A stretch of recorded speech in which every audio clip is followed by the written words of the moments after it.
Parsha begins, Vayechi Yaakov be'eretz Mitzrayim.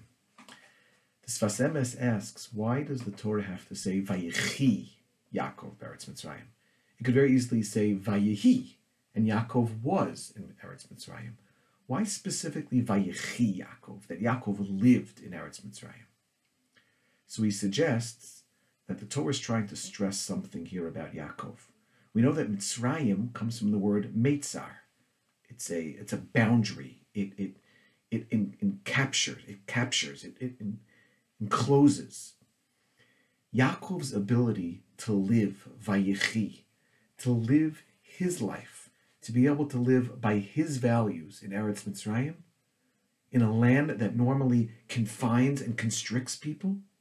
So this is what the Torah is being Mishabeach Yaakov. It's praising Yaakov that he had the ability, Vayechi, to be able to live with chiyus, to be able to live his life, his way, and not to be mushba, not to be influenced by the surroundings, by Eretz Mitzrayim. The Rebbe of Pizetzna, so he wrote when he was in the ghetto in Varsha, in the Warsaw Ghetto. So he asked the question, why was it that the Torah was given to Klal Yisrael in the Midbar? In fact, one could even envision a much more climactic receiving of the Torah in Eretz Yisrael. They came out of Mitzrayim, come through the desert, and then when they get to Mitzrayim, to Eretz Yisrael, they receive the Torah. But yet the Torah was given dafka, specifically in the Midbar. And he says something very profound. He says that if the Jewish nation had received the Torah in Eretz Yisrael, it would have engendered a perspective that only when we're in Eretz Yisrael, only when we're in our shul, only when we're in our place, only then are we able to be Mekayim the Torah. But when we're in a foreign place, when we're in Golus, when we are persecuted, when we're not in the promised land, so then we have no connection, we have no shaychus to the Torah. We don't have the ability to keep the Torah. And therefore the Torah was given in the Midbar, where there's nothing, in order to teach us that it's not the surroundings that are going to dictate if we can keep the Torah. It's us. This Yesod is also suggested by the Beis Aaron in his commentary on the Pasuk in Kriya Shema, V'ahavtas Hashem Elokecha b'chol levavcha, and Rashi comments that Shelo yeh libcha chalok al hamakom.